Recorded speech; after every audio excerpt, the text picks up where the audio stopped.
ارشاد فرماتے ہیں کہ جو مال برباد ہوتا ہے وہ زکوٰۃ نہ دینے کی وجہ سے برباد ہوتا ہے۔ لوگ سمجھتے ہیں کہ ہمارے مال میں گھاٹا لگ گیا، ہم تجارت کر رہے تھے، ہمیں نفع نہیں حاصل ہوا، ہم نے غلہ اتنے میں خریدا اور جا کر کے وہ غلہ کسی وجہ سے نقصان ہو گیا، لیکن وہ سمجھ نہیں پاتے ہیں اس لیے کہ اللہ کے رسول کا فرمان کبھی غلط نہیں ہو سکتا ہے۔ ہمارے اور آپ کے پاس ہیلے اور بہانے تو آ جاتے ہیں کہ ہمارا مال اس وجہ سے برباد ہوا، ہم نے اس کی حفاظت نہیں کی، ہمارا مال اس لیے برباد ہو گیا کہ ہم نے اس کی دیکھ بھال نہیں کی، لیکن حقیقت یہ ہے کہ ہم نے اپنے مال کی زکوٰۃ نہیں نکالی تھی، جس کی وجہ سے ہمارا مال برباد ہو گیا۔ اگر ہم نے اپنے مال کا زکوٰۃ ادا کر دیا ہوتا تو ہمارے مال میں کوئی کمی نہیں ہوتی، ہمارے مال میں کوئی خرابی نہیں ہوتی، اس لیے کہ اللہ کے رسول نے ارشاد فرمایا جو مال برباد ہوتا ہے وہ زکوٰۃ نہ دینے کی وجہ سے برباد ہوتا ہے۔ اور آگے اللہ کے حبیب ارشاد فرماتے ہیں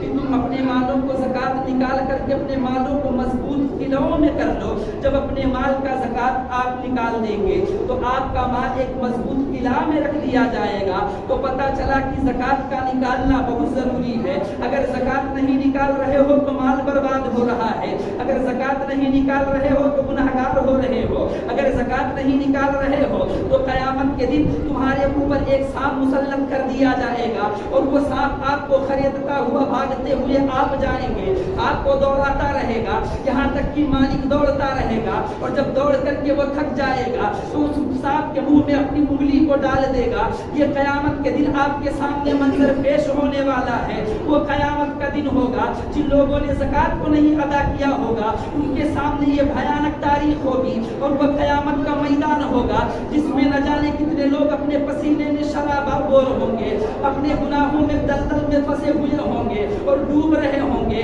اس لیے میں عرض کروں گا اے عزیزان ملت اسلامیہ، ہم اسلام کے ماننے والے ہیں، ہم اسلام پر اپنی جان نچھاور کرنے والے ہیں، ہم نے رسول اللہ کے فرمان کو بھلا دیا ہے، ورنہ رسول کے فرمان پر صحابہ نے تو اپنی زندگیوں کو قربان کر دیا تھا۔ اگر نبی کا حکم ہوتا تھا تو صحابہ رات کو بھی اٹھ جایا کرتے تھے، اگر نبی کا حکم اور اعلان ہو جاتا تھا کہ میرے نبی نے اس چیز کو حرام کر دیا ہے تو لوگ اس سے دور ہو جایا کرتے تھے۔ ایک صحابی تھے جنہوں نے انگوٹھی پہن لی تھی سونے کی، اللہ کے حبیب نے فرما دیا تھا یہ حرام ہے، تو سونے کی انگوٹھی کو اپنے ہاتھ سے نکال کر کے پھینک دیا تھا۔ کسی نے کہا تھا اے صحابی جاؤ اس انگوٹھی کو لے آؤ اور بیچ کر کے مال حاصل کر لو، تو انہوں نے جواب دیا تھا کہ میں اس کو اپنے قریب نہیں لاؤں گا، میں اس سے اپنے مال میں نہیں ملاؤں گا۔ جس کو اللہ کے حبیب نے حرام قرار دے دیا ہو وہ اللہ کے حبیب ہے، وہ صحابہ کی زندگی تھی۔ میرے نبی کونین صلی اللہ علیہ وسلم کی عظمت کو دیکھو،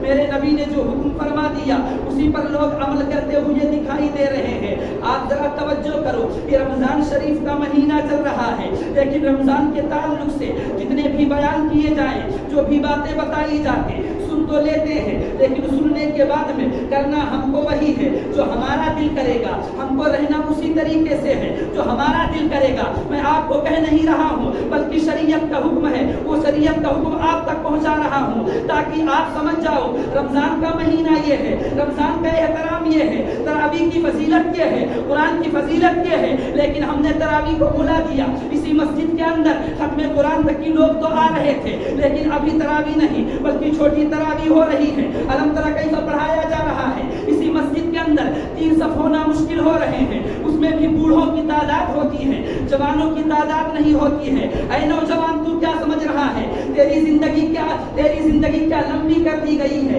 کیا تجھے مرنا نہیں ہے؟ کیا تجھے آخرت کا ڈر نہیں ہے؟ کیا تجھے اللہ کے گھر اللہ کے یہاں پیش ہونا نہیں ہے؟ کیا تجھے اس دنیا سے جانا نہیں ہے؟ اگر تو نبی کے فرمان کو جان گیا ہوتا، اگر نبی کے امر پر تو نے اپنی زندگی کو گزار لیا ہوتا تو تو یہاں بھی کامیاب ہوتا اور آخرت میں بھی کامیاب ہوتا۔ لیکن اے نوجوان تو اپنی نوجوانی میں ڈوبا ہوا ہے، تو اس طرح سے ڈوبا ہوا ہے کہ جب ڈانس ہوتا ہے، جب ڈی جے باجتا ہے تو سب سے بڑا ڈانسر تو نظر آتا ہے، جس کو حرام قرار دیا گیا ہے، جس ڈی جے کے اوپر ناچنا حرام ہے، جس ڈی جے میں ناچنا اور گانا لگانا حرام ہے، اسی ڈی جے پر ہمارا نوجوان ناچ رہا ہے،